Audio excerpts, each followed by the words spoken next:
అందరికీ నమస్కారం.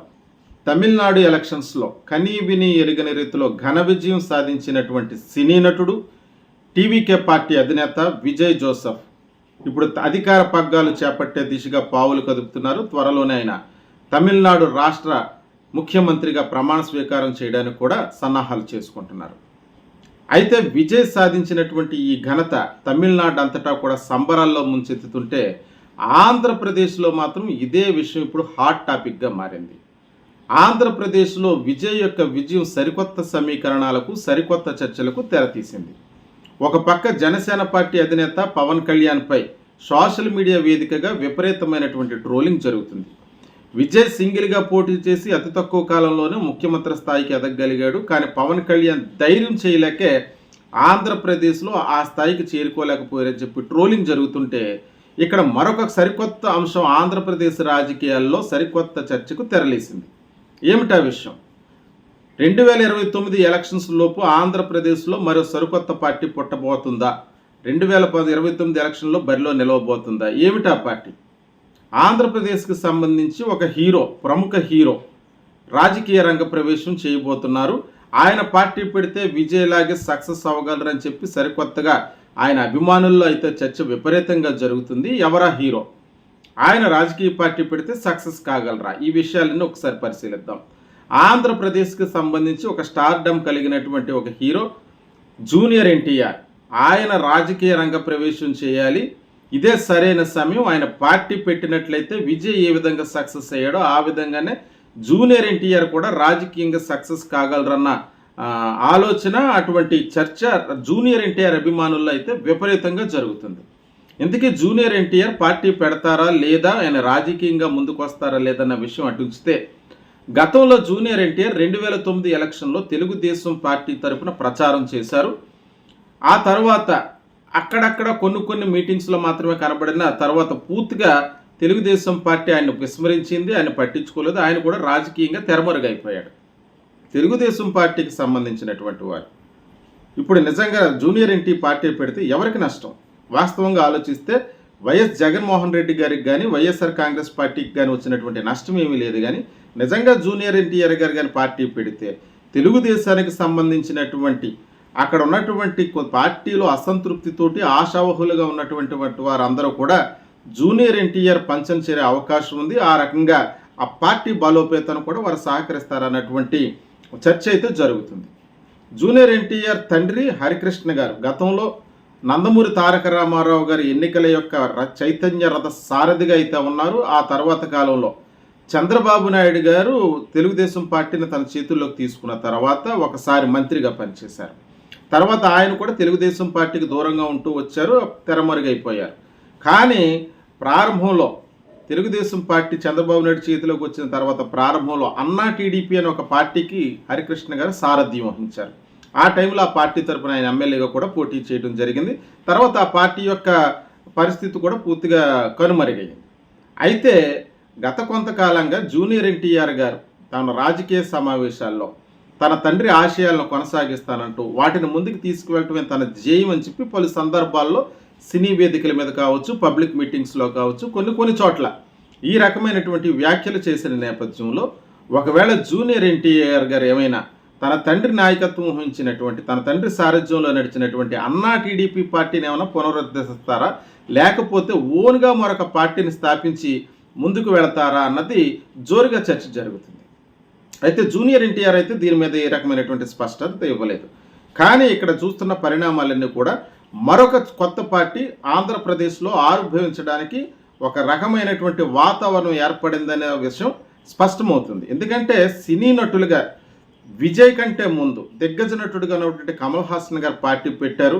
కానీ 2 ఎలక్షన్స్లో అంటే 2019 లోక్సభ ఎలక్షన్స్లో ఆయన పోటీ చేశారు, సక్సెస్ కాలేకపోయారు. 2021 అసెంబ్లీ ఎన్నికల్లో కూడా ఆయన సక్సెస్ కాలేకపోయారు. అంతకుముందు విజయకాంత్ గారు పార్టీ పెట్టారు, ఆయన కూడా సక్సెస్ కాలేకపోయారు. ఒక నార్మల్ రాజకీయ నాయకుడిగానే ఆయన రాజకీయ ప్రయాణం ముగించారు. కానీ ఇటువంటి పరిస్థితుల్లో సినీ నటుడిగా రాజకీయ రంగ ప్రవేశం చేసినటువంటి విజయ్ మాత్రం పార్టీ పెట్టిన 2 ఏళ్లలోనే, అంటే ఎంజీఆర్ గారు పార్టీ పెట్టి 5 ఏళ్ల తర్వాత ముఖ్యమంత్రి అయితే ఆ రికార్డును బద్దలు కొడుతూ పార్టీ పెట్టినటువంటి 2 ఏళ్లలోనే తన ముఖ్యమంత్రిగా ఈరోజు ప్రమాణ స్వీకారం చేసే దిశగా ఆయన ముందుకు వెళుతున్నారు. అలాగే ఆంధ్రప్రదేశ్లో రాజకీయాలు చూసినట్లయితే నందమూరి తారక రామారావు గారి తర్వాత చిరంజీవి గారు పార్టీ పెట్టారు. 2008లో ప్రజారాజ్యం పార్టీని స్థాపించారు. తర్వాత అతి తక్కువ స్థానాలకే పరిమితమే ఆయన పార్టీని కాంగ్రెస్ పార్టీలో విలీనం చేసి రాజకీయ ప్రయాణాన్ని ముగించారు. తర్వాత జనసేన పార్టీ ఎన్నో అత్యంత ప్రభావవంతమైన పార్టీగా ముందుకు వస్తుందనుకుంటూ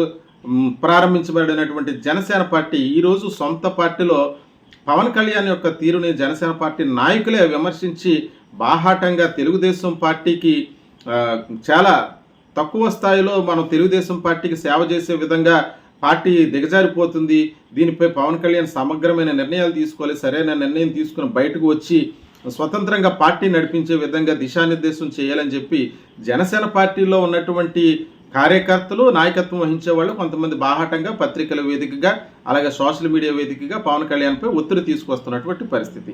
ఇవన్నీ రాజకీయ పరిణామాలు కూడా ఈరోజు విజయం సాధించిన తర్వాత పవన్ కళ్యాణ్ మీద జనసేన పార్టీ మీద మరింత ఒత్తిడి పెరిగిందని చెప్పుకోవాలి.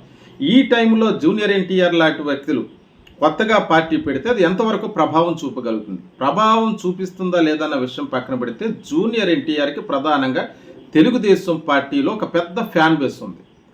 అయితే గతంలో తెలుగుదేశం పార్టీ తరఫున జూనియర్ ఎన్టీఆర్ ప్రచారం చేసిన బాలకృష్ణ గారు ఆ స్థాయిలో కూడా ప్రచారం చేయలేకపోయారు. బాలకృష్ణ గారు నందమూరి వారసుడిగా, ఎన్టీఆర్ వారసుడిగా తెలుగుదేశం పార్టీలో కొనసాగుతున్న కేవలం ఒక హిందూ పురాణానికి సంబంధించినటువంటి ఒక ఎమ్మెల్యేగా మాత్రమే ఉన్నారు తప్ప పార్టీపై తన ప్రభావాన్ని చూపించలేకపోతున్నారు.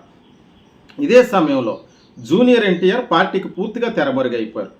కొన్ని సందర్భాల్లో చంద్రబాబు నాయుడు గారు ఏర్పాటు చేసినటువంటి మీటింగులో జూనియర్ ఎన్టీఆర్ అభిమానులు, కొంతమంది తెలుగుదేశం కార్యకర్తలు నేరుగా జూనియర్ ఎన్టీఆర్ని పార్టీలోకి తీసుకోవాలి, అతనికి సరైన సముచిత స్థానం కల్పించాలంటూ ప్లే కార్డులు ప్రదర్శించారు, నినాదాలు ఇచ్చారు. అయినప్పటికీ కూడా తెలుగుదేశం పార్టీ కానీ చంద్రబాబు నాయుడు గారు కానీ ఈ విషయాన్ని అంతగా పట్టించుకోలేదు, చాలా తేలిగ్గా తీసుకున్నారు. హరికృష్ణ గారు జూనియర్ ఎన్టీఆర్ గారి తండ్రి అయినటువంటి హరికృష్ణ గారు కూడా చంద్రబాబు రాజకీయాలకు దూరంగానే వచ్చేశారు. తదనంతర కాలంలో ఆయన మరణించడం జరిగింది. జూనియర్ ఎన్టీఆర్ గారు అయితే తన తండ్రి ఆశయాలను ముందుకు తీసుకువెళ్తానన్న స్టేట్మెంట్ అయితే ఇచ్చారు. మరి ఆయన తండ్రి పార్టీని ముందుకు తీసుకువెళ్తారా లేదన్నది మనం ఎదురు చూడాల్సింది. ఒక పక్క తమిళనాడులో విజయ్ చకచక తన అధికారాన్ని దక్కించుకోవడానికి ముఖ్యమంత్రిగా ప్రమాణ స్వీకారం చేయడానికి పావులు కదుపుతున్నారు. ఆయన సాధించినటువంటి 234 అసెంబ్లీ స్థానాలకు గాను కేవలం 108 స్థానాల్లో ఆయన విజయం సాధించారు. అయితే ఆయనకు సమీపంలో ఉన్నటువంటి డిఎంకే పార్టీ కానీ ఏడీఎంకే పార్టీ కానీ సమీపంగా కూడా మ్యాజిక్ ఫిగర్కి దగ్గరికి రాలేకపోయారు. అక్కడ 234 స్థానాలకు గాను 118 స్థానాల్లో విజయం సాధిస్తే మ్యాజిక్ ఫిగర్గా దాన్ని భావించవచ్చు. అయితే విజయ్ 108 స్థానాల్లో ఉన్నారు. అయితే ఇక్కడ ఒక ఆసక్తికరమైన సన్నివేశం, డిఎంకే పార్టీకి కూటమిగా పోటీ చేసినటువంటి కాంగ్రెస్ పార్టీకి సంబంధించి 5 ఎమ్మెల్యేగా గెలిచారు. వాళ్ళందరూ కూడా టీవీకే పార్టీకి మద్దతు ఇస్తున్నారు. ఇదే విషయంపై రాహుల్ గాంధీ, విజయ్ కూడా చర్చించుకోవటం జరిగింది.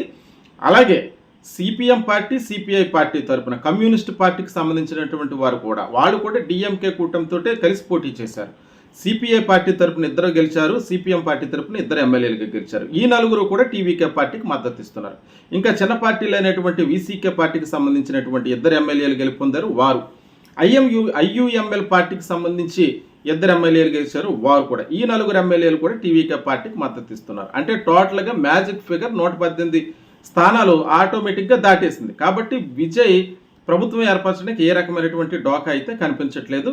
అలాగే ఇక్కడ మరో ఆసక్తికరమైన విషయం ఏంటంటే డిఎంకే పార్టీకి సంబంధించినటువంటి 10 మంది ఎమ్మెల్యేలు, అలాగే ఏడీఎంకే పార్టీకి సంబంధించినటువంటి 10 మంది ఎమ్మెల్యేలు కూడా తమ పార్టీలకు రాజీనామా చేసి టీవీకే పార్టీకి మద్దతు ఇస్తున్నారు అన్నట్టుగా వార్తలు వచ్చాయి. అయితే విజయ్ సాధించిన విజయం తమిళనాడులో ఏ రకమైనటువంటి సంచలనం నమోదు చేసిందో ఆ రకంగానే ఆంధ్రప్రదేశ్లో కూడా రాజకీయ సమీకరణాలు మార్చబోతుందా, ఇక్కడ మరో సరికొత్త పార్టీ జూనియర్ ఎన్టీఆర్ రూపంలో వస్తుందా లేదా, లేకపోతే ఉన్న పార్టీలో స్వరూపం ఏమన్నా మారుతుందా, జనసేన పార్టీ, తెలుగుదేశం పార్టీ కూటమిని వదిలి బయటకు వచ్చి స్వతంత్రంగా పోటీ చేసే ధైర్యం చేస్తుందా, లేకపోతే పవన్ కళ్యాణ్ గారు చెప్పినట్టుగా 15 ఏళ్ల పాటు కూటమితోటే కొనసాగుతుందా, ఏ పరిణామాలు ఆంధ్రప్రదేశ్లో ప్రభావం చూపించబోతున్నాయి అన్నది ఎదురు చూడాలి.